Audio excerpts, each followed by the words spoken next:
إنما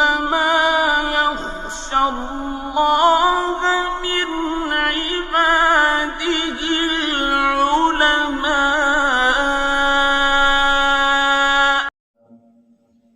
الحمد لله نحمده ونستعينه ونستغفره ونؤمن به ونتوكل عليه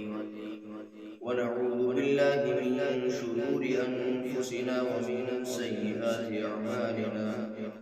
من يهده الله فلا مضل له ومن يضلله فلا هادي له. ونشهد أن لا إله إلا الله وحده لا شريك له. ونشهد أن سيدنا ومولانا محمدا عبده ورسوله. قال الله تبارك وتعالى في كلامه العزيز والفرقان الحميد: أعوذ بالله من الشيطان الرجيم. بسم الله الرحمن الرحيم. يا أيها النبي قل لأزواجك وبناتك ونساء المؤمنين يدنين عليهن من جلابيبهن. وقال الله تعالى في كلامه العزيز: يا أيها الذين آمنوا لا تدخلوا من باب واحد وادخلوا من أبواب متفرقة. وقال النبي صلى الله تعالى عليه وسلم: الحياء شعبة من الإيمان، أو كما قال النبي صلى الله تعالى عليه وسلم. اللهم صل على محمد وعلى آل محمد كما صليت على إبراهيم وعلى آل إبراهيم إنك حميد مجيد.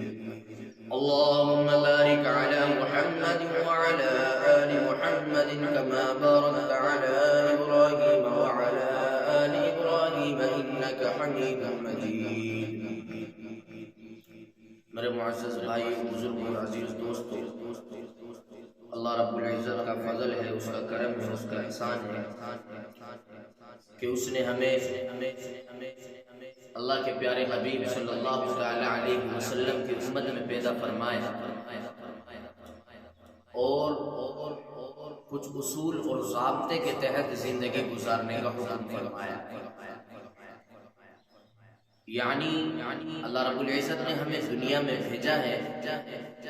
اور دنیا میں بھیجنے کے ساتھ ساتھ ہمیں ایک نظام کا پابند بنا دیا. اس سے مراد یہ نہیں کہ غلامی کے تحت زندگی گزارنے کا حکم دیا، بلکہ آئین شریعت اور قانون شریعت کے تحت زندگی گزارنے کا حکم دیا ہے.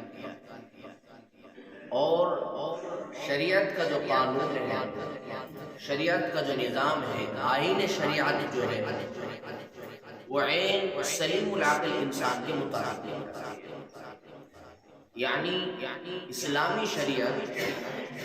اور اسلامی نظام کو ہر انسان قبول کرنے پر آمادہ ہو جاتا ہے جو سلیم العقل ہے،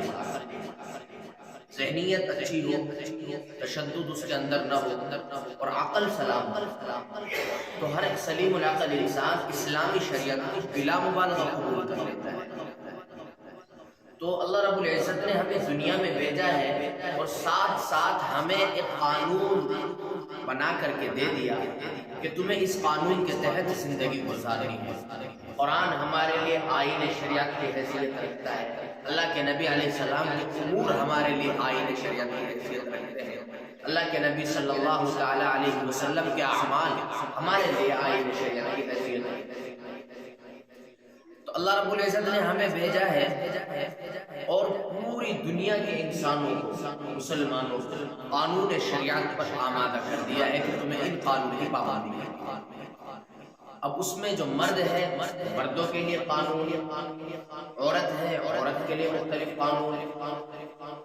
اب عورتوں کے تعلق سے چونکہ آیت میں نے ابتدا میں پڑھی اور آج کا عنوان بھی اسی چیز کو ہمیں بنانا ہے کہ عورت پر پردے کے نظام کی حیثیت ہے. عورت کو آخر پردے کے لیے مکلف کیوں کیا گیا ہے؟ عورت کو پردے کے لیے حکم کیوں دیا گیا ہے؟ اور اس کے تعلق سے یعنی عورت کو پردہ کرنا فرض عین ہے، اس لیے کہ اللہ رب العزت نے قرآن کریم میں حکم دیا ہے میں نے سب سے پہلے آپ حضرات کے سامنے آیت تلاوت کی، یا ایھا النبی قل لازواجک وبناتک ونساء المؤمنین یدنین علیہن من جلابیبہن، یعنی اللہ رب العزت نے اپنے پیارے حبیب صلی اللہ تعالی علیہ وسلم کو حکم دیا کہ اے نبی آپ کہہ دیجئے اپنے ازواجوں کو، قل لازواجک اپنی بیویوں کو، وبناتک اپنی بیٹیوں کو، یعنی پہلے اپنے گھر میں پردے کے نظام کو عائد کر دیجئے، اپنی بیویوں کو بھی حکم کیجئے کہ وہ پردہ کرے، اپنی بیٹیوں کو بھی حکم کیجئے کہ وہ پردہ کرے۔ اور یہاں اللہ رب العزت کے احکام کو سمجھنے کی کوشش کرے۔ ایک مقام پر قرآن کریم میں ایک مقام پر آتا ہے النبی اولیٰ بالمؤمنین من انفسہم وازواجہ امہاتہم، کہ اللہ رب العزت، اللہ کے نبی صلی اللہ تعالی علیہ وسلم کی جو بیویاں ہیں امت کی وہ ماؤں کی حیثیت رکھتی ہے، لیکن اللہ رب العزت نے حکم دیا ہے قل لازواجک، اے میرے حبیب صلی اللہ علیہ وسلم آپ اپنی بیویوں کو بھی کہہ دیجئے، اپنی بیٹیوں کو بھی کہہ دیجئے، یعنی امت کے تعلق سے حکم ہے کہ امت ازواج مطہرات سے بھی جو ہے ان کا پردہ، یعنی اللہ کے نبی صلی اللہ تعالی علیہ وسلم کو حکم دے دیا کہ اپنی بیویوں کو بھی کہیں اور اپنی بیٹیوں کو بھی کہیں کہ وہ پردہ کریں، اور پھر کہا کہ ونساء المؤمنین، اب مومنین عورتوں کو، یعنی پہلے اپنے گھر میں پردے کے نظام کو مکمل طریقے سے عائد کرو، اور پھر اس کے بعد میں جب تمہاری بیویاں بھی، تمہاری بیٹیاں بھی پردے پر مکلف ہو جائے، پردے پر پابند ہو جائے، اس کے بعد میں آپ کو نساء المؤمنین، مومنین عورتوں کو حکم کرو کہ وہ بھی پردہ کریں۔ اب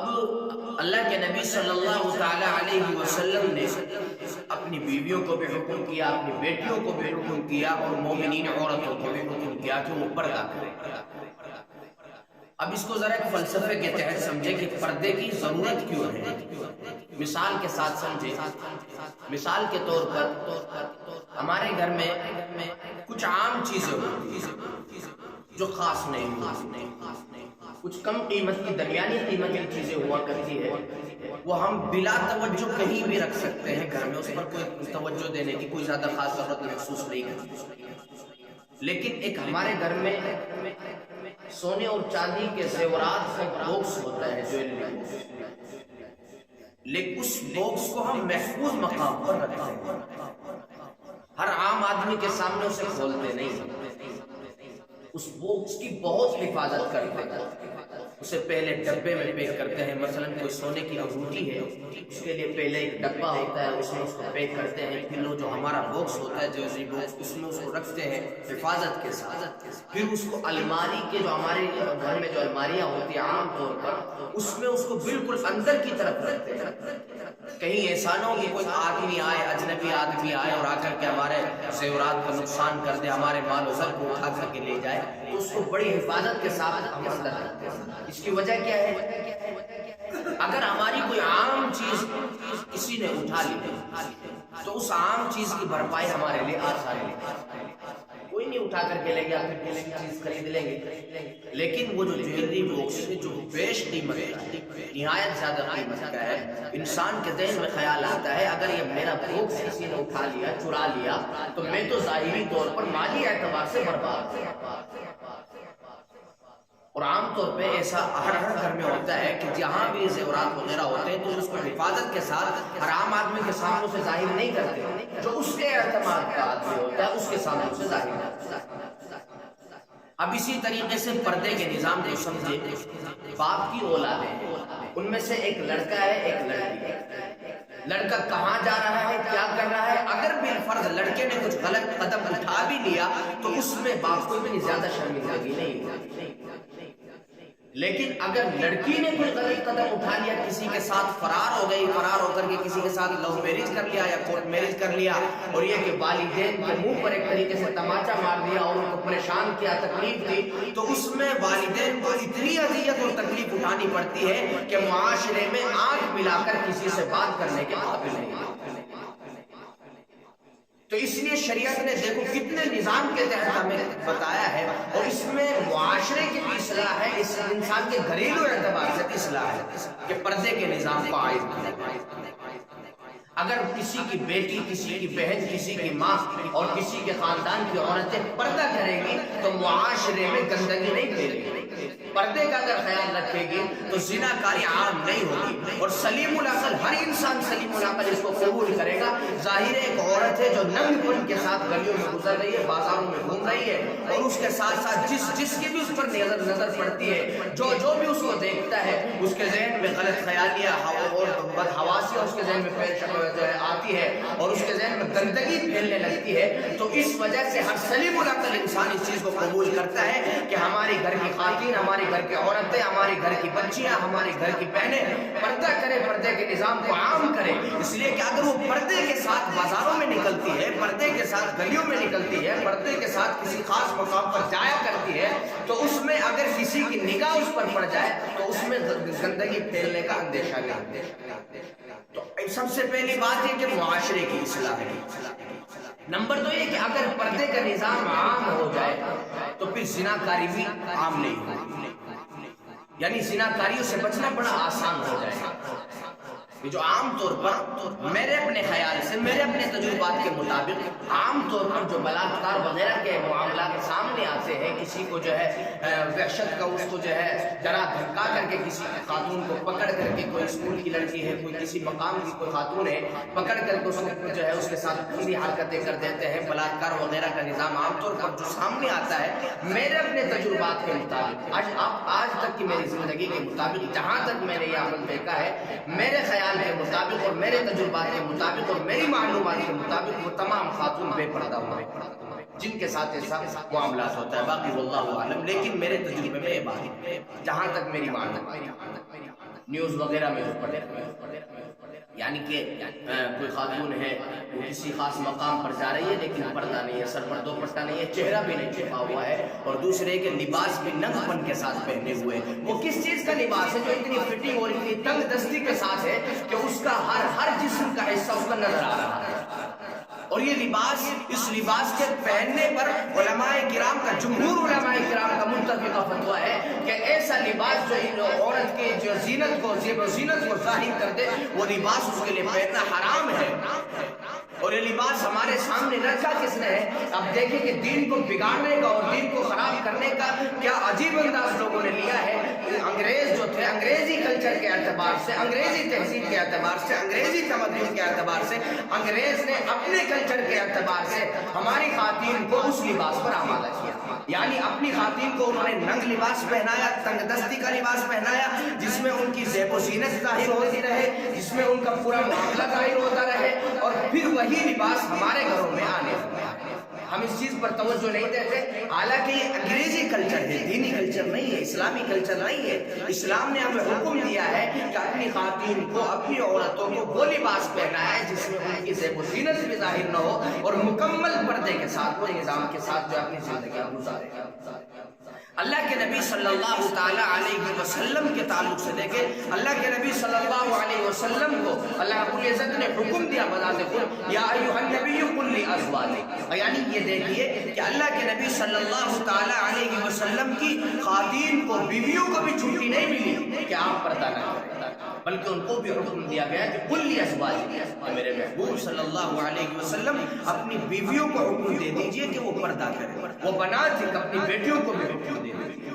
حضرت زینب رضی اللہ تعالیٰ عنہ کو حکم دے دیجئے، حضرت رقیہ رضی اللہ تعالیٰ عنہ کو حکم دے دیجئے، ام کلثوم رضی اللہ تعالیٰ عنہ کو حکم دے دیجئے، فاطمہ الزہرا رضی اللہ تعالیٰ عنہ کو حکم دے دیجئے، جو سیدۃ النساء اہل الجنہ ہے، ان کو بھی حکم دے دیجئے کہ وہ پردہ کرے۔ یعنی اللہ کے نبی صلی اللہ تعالیٰ علیہ وسلم کو بھی سب سے پہلے حکم دیا گیا کہ اپنی بیویوں کو بھی کہیے، اپنی بیٹیوں کو بھی کہیے کہ وہ پردہ کرے۔ اور پردے میں بہت ساری خرافات کا رد ہے۔ اگر پردہ ہمارے معاشرے کا حصہ بن جائے اور ہم اس کو اپنی عام زندگیوں میں شامل کر لیں تو اس میں بہت ساری خرافات کا رد ہے، بہت سارے گناہ ایسے ہیں جو بلا وجہ بھی ختم ہو سکتے ہیں۔ اب دیکھیے صحابیات رضوان اللہ علیہم اجمعین کا، صحابیات رضی اللہ تعالیٰ عنہما کا پردہ دیکھیے، عنہما کا پردہ دیکھے کہ اس اعتبار سے انہوں نے پردے کے نظام کو رکھا اور پابندی کی۔ حضرت سیدہ فاطمہ الزہرا رضی اللہ تعالیٰ عنہ ہے، ان کے پردے کے نظام کو دیکھیے، ان کی پردے زمانے کی تاریخ کو دیکھیے، یہ صحابیات ہے، یہ صحابیات رضوان اللہ علیہن ہے۔ اب اس کے بعد میں اگر دیکھتے آپ کہیں کہ وہ تو خیر القرون کا زمانہ تھا، وہ تو اللہ کے نبی صلی اللہ تعالی علیہ وسلم کے زمانے کی خاتون تھی۔ اب اس سے آگے چلیے، عورتوں میں پردے کے نظام میں اولیاء کرام رضوان اللہ تعالی، اولیاء کرام علیہم الرحمہ کی مائیں، جن میں حضرت فاطمہ علیہ الرحمہ ہے، حضرت شاہ عبد القادر جیلانی رحمۃ اللہ علیہ کی ماں، جب ان کا نکاح ہوا اور نکاح کے پہلے یعنی حضرت شاہ عبد القادر جیلانی رحمۃ اللہ علیہ کی ماں کے ابو نے شرط رکھی کہ میری بیٹی جو ہے، نکاح کے موقع پر انہوں نے کہا کہ میری بیٹی کانوں سے بہری ہے، آنکھوں سے اندھی ہے، اور زبان سے گونگی ہے، اور پاؤں سے لنگڑی ہے، اور یہ انہوں نے معاملات ظاہر کیے۔ لیکن جب شادی ہو گئی تو شادی ہونے کے بعد میں شاہ عبد القادر جیلانی رحمۃ اللہ علیہ کے والد نے کہا کہ ابا جان یہ تو آنکھوں سے بھی بینا ہے، یعنی دیکھتی ہے، زبان سے بھی بولتی ہے، کانوں سے بھی سنتی ہے، پاؤں سے بھی چلنے کی حیثیت رکھتی ہے، آپ تو کہہ رہے تھے کہ میری بیٹی گونگی ہے، اندھی ہے، بہری ہے، اسے سنائی نہیں دیتا، وہ دیکھتی نہیں، وہ بولتی نہیں۔ اب دیکھیے کہ ان کے جملے کیا تھے، یعنی حضرت شاہ عبد القادر جیلانی رحمۃ اللہ علیہ کے نانا جان کو جملے وہ فرمانے لگے کہ قسم اس ذات کی جس کے قبضے میں میری جان ہے، میری بیٹی نے کبھی اپنی آنکھ سے کسی غیر محرم کو نہیں دیکھا، میری بیٹی نے کبھی اپنے کانوں سے کسی غیر محرم کی آواز اپنے کانوں میں نہیں ڈالی، میری بیٹی نے اپنی نگاہوں سے کسی غیر محرم کو نہیں دیکھا، میری بیٹی نے اپنی زبان سے کسی غیر محرم کے ساتھ کلام ہی نہیں کیا، اور میری بیٹی کبھی کسی غیر محرم کے یہاں اپنے پاؤں سے چل کر بھی نہیں گئی۔ تو یہ اولیاء کرام رضوان اللہ تعالی علیہم اجمعین کی ماؤں کیا آپ اس سے اٹھا کر کے دیکھیے، اور جتنے بھی دلیر اور جتنے بھی بہادر اور جتنے بھی ولایت پر فائز، ولایت کے مقام پر فائز علماء کرام اور اولیاء اعظام پیدا ہوئے ہیں، اس میں سب سے پہلا حصہ ان کی ماؤں کا رہا کرتا ہے۔ اسی لیے ایک مقولہ بہت پہلے سے مشہور ہے کہ ہر مرد کے پیچھے ایک عورت کا ہاتھ ہوا کرتا ہے۔ علماء کرام فرماتے ہیں کہ وہ عورت کا ہاتھ ایک ماں کا ہاتھ ہوا کرتا ہے۔ اب آپ واقعات اٹھا کر کے دیکھیے، ایسے ایسے بھی واقعات ملتے ہیں۔ حضرت بابا فرید الدین گنج شکر رحمت اللہ تعالی علیہ، جن کی شکل کو دیکھ کر کے غیر لوگ اسلام قبول کر لیا کرتے تھے، جب ان سے پوچھا گیا تو وہ ان کی والدہ نے کہا کہ بیٹا جب تم میرے وطن میں تھے میں قرآن کریم کی کثرت سے تلاوت کیا کرتی تھی، اور جب تم دنیا میں آ گئے میں نے کبھی تمہیں قرآن کریم کی تلاوت کے بغیر دودھ نہیں پلایا۔ یہ اس وقت کی مائیں ہوا، لیکن افسوس کے ساتھ کہنا پڑ رہا ہے کہ آج کے دور کی خاتون، آج کے دور کے معاشرے کے اعتبار سے میں زیادہ کھولوں گا نہیں، ہم سب کے علم میں ہے کہ کیا ماجرا ہے، ہم سب کے علم میں ہے کہ ہمارے گھر کی بہنیں اور بیٹیاں کیسا لباس پہنتی ہیں، ہم سب کے علم میں ہے کہ ہمارے گھر میں پردے کا نظام کس حد تک ہے، ہم سب کے علم میں ہے کہ پردے کے نظام کا حکم کیا ہے اور اس کا رد ہم نے کیسے کیا ہے، ہم سب کے معاملہ، ہم سب کے علم میں ہے کہ اللہ کے نبی صلی اللہ تعالی علیہ وسلم نے ہمیں کس چیز کی تعلیم دی تھی، اور اس تعلیمات کو ہم نے کیسے ٹکرا کر کے انگریز کی تعلیمات کو ہم نے سینوں سے لگایا ہے۔ کون سے انگریز؟ جنہوں نے قرآن کریم کی تعلیمات کو ختم کرنے کی کوششیں کی تھی، جنہوں نے اللہ کے نبی صلی اللہ تعالی علیہ وسلم کی احادیثوں کے جنازے نکالنے کی کوششیں کی تھی، جنہوں نے رسول اللہ صلی اللہ تعالی علیہ وسلم کی سنتوں سے تکلیف تھی، جنہیں اللہ کے نبی صلی اللہ تعالی علیہ وسلم سے نفرت تھی۔ ہمیں اللہ کے نبی صلی اللہ تعالی علیہ وسلم کے دشمنوں کے کلچر کو قبول کیا ہے، ہم نے اللہ کے نبی صلی اللہ تعالی علیہ وسلم کے دشمنوں کی تہذیبوں کو قبول کیا ہے، ہم نے پیارے نبی صلی اللہ تعالی علیہ وسلم کے دشمنوں کے شکل اور حلیے کو قبول کیا ہے، ان کے گھریلو معاملات کو قبول کیا ہے۔ بتائیے ایسا ہے کہ نہیں؟ بڑے افسوس کے ساتھ کہنے پڑتے ہیں یہ جملے، لیکن حقیقت یہی ہے، اور عام طور پر جو حقیقت ہوا کرتی ہے وہ کڑوی ہوا کرتی ہے، لیکن آج ہم اپنے گھر میں دیکھیں، اپنے نظام کے تحت دیکھیں، انگریز جس وقت میں ہندوستان میں تھا اس کی سب سے پہلی کوشش یہ تھی کہ قرآن کریم کو ختم کر دیا جائے، اس لیے کہ قرآن کریم کی تعلیمات کوئی چھپی چھپی نہیں ہے۔ یہ الگ چیز ہے کہ ہم نہیں جانتے، یہ الگ چیز ہے کہ ہم قرآن پڑھنا بھی نہیں جانتے. ہمارے یہاں مساجدوں میں قرآن رکھے ہوئے تھے، لیکن افسوس کے ساتھ کہنا پڑتا ہے واللہ قرآن کریم کو اٹھا کر کے پڑھنے والا کوئی نہیں ملتا. قرآن کریم مسجدوں میں رکھے ہوئے تھے، طاقوں میں سجا کر کے رکھے ہوئے تھے. کیا قرآن کریم کو طاقوں میں سجا کر رکھنے کے لیے بنایا گیا تھا؟ کیا قرآن کریم کو طاقوں میں سجا کر رکھنے کے لیے نازل کیا گیا تھا؟ کیا قرآن کریم کو اس لیے نازل کیا گیا تھا کہ ہمارے گھر میں کوئی فوت ہو گیا ہے، اب قرآن کریم کا ایک نسخہ اٹھا کر کے قرآن مسجد میں رکھ دیا جائے، اب قرآن کریم کو پڑھنے کے لیے چند بچوں کو بلا کر کے اپنے گھر میں چند بچوں کو بلا کر کے ان سے قرآن کریم پڑھوا لیا جائے؟ کیا اسی لیے قرآن کریم کو نازل کیا گیا تھا؟ قرآن کریم نازل کیا گیا تھا کہ ہر مسلمان اس کے مطابق زندگیاں گزارے. قرآن کریم نازل کیا گیا تھا کہ ہر مسلمان اس کے حکم کے مطابق زندگیاں گزارے. قرآن کریم نازل اس لیے کیا گیا تھا اس لیے کہ یہ آئین شریعت ہے، یہ قانون اسلام ہے، یہ لا آف اسلام ہے. اس میں قرآن کریم میں اسلام کی تعلیمات کو کھولا گیا ہے، اسلام کے نظام کو کھولا گیا ہے. اسلام میں کن چیزوں کی پابندی کرنی ہے یہ ہمیں قرآن کریم بتاتا ہے، کن چیزوں سے ہمیں بچنا ہے یہ قرآن کریم نے ہمیں بتایا ہے. اپنی خواتین کو کس طریقے سے ہمیں ان کو زندگی گزارنے کی ترغیب دینی ہے یہ قرآن کریم نے ہمیں بتایا ہے. ہمیں کس طریقے سے اپنی زندگیوں کو بنانا ہے، سنوارنا ہے، کس طریقے سے کس کا قانون کے اعتبار سے ہمیں زندگیاں گزارنی ہے یہ ہمیں قرآن کریم کی تعلیمات ہمیں بتاتی ہے. لیکن افسوس ہم نے قرآن کو بھی نہیں پڑھا، قرآن کی تعلیمات کو بھی نہیں سمجھا. بڑے افسوس کے ساتھ کہنا پڑتا ہے. اور عجیب بات یہ کہ ہم صاحب علم آدمیوں کے تعلق سے بھی غلط فہمی اپنے ذہنوں میں رکھتے ہیں. یہ آج کے جو حالات بن رہے ہیں ہم سب کے سامنے ہیں. جیسے حالات آج کے دور کے ہیں، یہ کوئی کسی کہیں خاص مقام سے چل کر ہمارے لیے نہیں آئے. جیسے انسان کے اعمال ہوتے ہیں ویسے اس کے فیصلے ہو جاتے ہیں.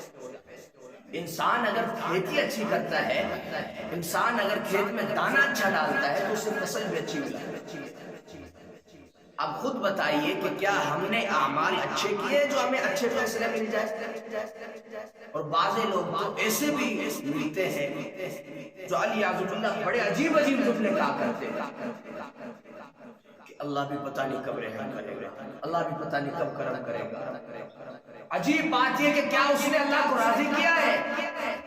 وہ جو ایسے جملے کہہ رہا ہے کہ پتہ نہیں ہمارے حالات کب درست ہو گئے. اب ذرا دیکھو تو صحیح، کیا اس نے اپنے گریبان میں جھانکا ہے کہ وہ نمازیں کتنے وقت کی پڑھ رہا ہے؟ اس نے اپنے گریبان میں جھانکا ہے کہ وہ صبح سے شام تک کتنے لوگوں کی خدمتیں کر رہا ہے؟ اس نے اپنے گریبان میں جھانکا بھی نہیں کہ وہ کیسے کیسے گناہوں میں ملوث ہے اور پھر الزام دے رہا ہے کہ اللہ بھی پتہ نہیں کب رحم کرے گا.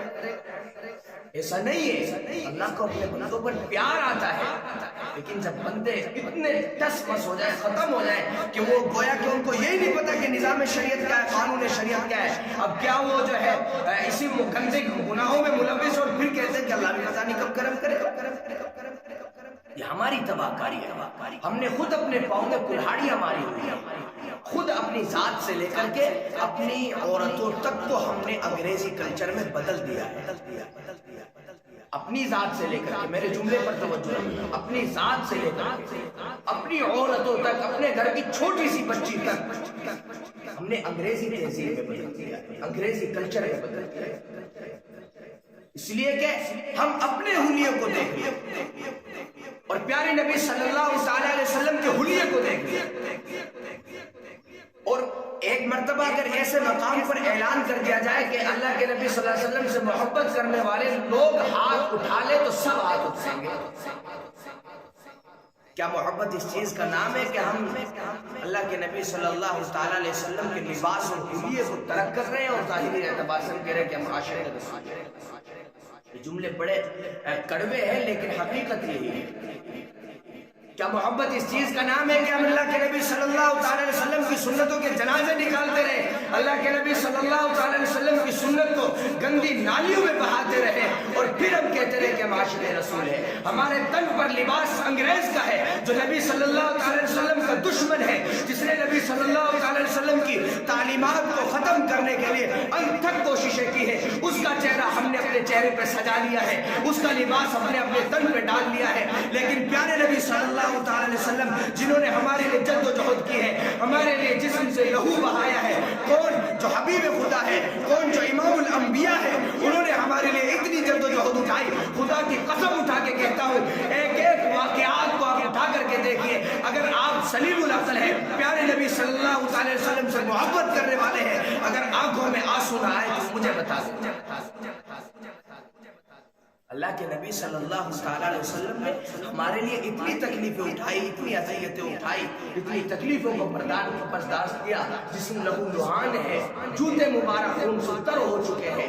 اور جاتے وقت میں بھی اللہ کے نبی صلی اللہ علیہ وسلم دنیا سے رخصت ہوتے ہوئے بھی فرما رہے ہیں رب ہب لی امتی, رب ہب لی امتی. لیکن امت کیا صلہ دے رہی ہے؟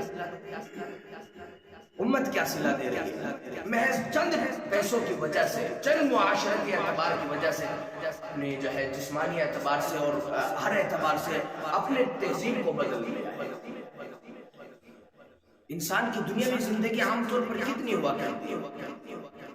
واللہ اعلم, کل نفس ذائقۃ الموت فاذا جاء اجلهم لا يستأخرون ساعة ولا يستقدمون. ایک مومن آدمی کا تو عقیدہ ہے کہ اگر میں نے ایک سانس لے لیا تو معلوم ہے کہ دوسرا سانس لوں گا بھی یا نہیں. لیکن عام طور پر سائنس کا کہنا ہے, ٹیکنالوجی کے اعتبار سے اور بوڈی اعتبار سے جو پروفیشنل ہوا کرتے ہیں ان کا کہنا ہے کہ عام طور پر آج کے کھانے اور کھان پان کے اعتبار سے دیکھتے ہوئے آج کے دور کے انسان کی عمر 75 سے 80 سال زیادہ سے زیادہ ہوتی ہے. یہ بھی زیادہ سے زیادہ, اس سے پہلے کسی میں موت آ جائے, لاحق آ جائے, کچھ کہا نہیں جا سکتا. اس لیے کہ اللہ قرآن کریم میں اعلان ہے فَإِذَا جَاءَ أَجَلُهُمْ لَا يَسْتَأْخِرُونَ سَاعَةً وَلَا يَسْتَقْدِمُونَ. ہر مومن کا تو یہ عقیدہ ہے اور ہونا بھی چاہیے کہ اللہ جب چاہے انسان کو موت دے. تو اب ذرا اگر اس اعتبار سے بھی ہم سمجھ لیں, ٹیکنالوجی یعنی سائنس کے اعتبار سے بھی اگر ہم سمجھیں, تو بتائیے کہ 70-80 سال کی زندگی کو ہم اتنا خراب کر چکے ہیں کہ مستقبل کی زندگی, یہاں ہماری زندگی ختم نہیں ہوتی, موت کے بعد ہماری زندگی ختم نہیں ہوتی, بلکہ یہ زندگی کی شام ہوتی ہے اور نئی صبح طلوع ہوتی ہے. یہ دنیا ہمارے لیے کام کی جگہ ہے, دنیا کام کی جگہ ہے, قبر آرام کی جگہ ہے. اور عام طور پر کوئی بندہ اگر اچھا کام کرتا ہے کسی مقام پر تو اسے آرام کی جگہ بھی اچھی ملا کرتی ہے. مثلا ایک آدمی نے کام کے اعتبار سے اچھے لیول کا کام کیا, خوب اچھا کام کیا, تو اسے شام کے وقت میں آرام کے لیے اسے اچھا خاصا نظم ملے گا, اچھا خاصا انتظام کرے گا. لیکن اگر کوئی بندہ کام ہی اچھا نہیں کر رہا ہے تو اسے انتظام کی کیا جگہ ملے گی, آرام کی کیا اچھی جگہ ملے گی. تو یہ دنیا ہمارے لیے کام کی جگہ ہے, اس میں ہمیں اللہ رب العزت کو راضی کرنے کے کام کرنے ہیں. بڑے ادب کے ساتھ کہہ رہا ہوں, اگر شریعت میں ہاتھ جوڑنے کی اجازت ہوتی تو میں ہاتھ بھی باندھتا. لیکن افسوس کے ساتھ کہنا پڑ رہا ہے کہ ہم نے اپنے کلچر کو بدلنا ہوگا, اپنے کلچر کو انگریزی تہذیب سے نکال کر رسول اللہ صلی اللہ علیہ وسلم کی تہذیب سے جوڑنا ہوگا. تبھی ہماری زندگیوں میں نئی صبح کھڑی ہوگی, تبھی ہماری زندگیوں میں امن اور سکون آئے گا. اور خدا کی قسم اٹھا کے کہتا ہوں, جب ہمارے کلچر میں پیارے نبی صلی اللہ علیہ وسلم کی تہذیب اور پیارے نبی صلی اللہ علیہ وسلم کی سنتیں آ جائے گی تو پھر تمام کی تمام تباہ کاریاں ہم سے دور ہو جائیں گی, تکلیفیں اور اذیتیں دور ہو جائے گی, اور پھر ایک مزہ ہی الگ ہوگا اپنی زندگیوں کو گزارنے کا, زندگیوں کو معطر و منور کرنے کا. اللہ ہم سب کو عمل کی توفیق عطا فرمائے اور اپنی زندگیوں میں اس زندگی جو اللہ نے ہمیں دی ہے نیک صالح اعمال کرنے کی توفیق عطا فرمائے, تاکہ ہمیں قبر اور حشر میں رسوائیاں نہ ہو. اللہ کے نبی صلی اللہ علیہ وسلم سے جب ملاقات ہو تو خوشی کے ساتھ ملاقات ہو. وآخر دعوانا الحمدللہ رب العالمین.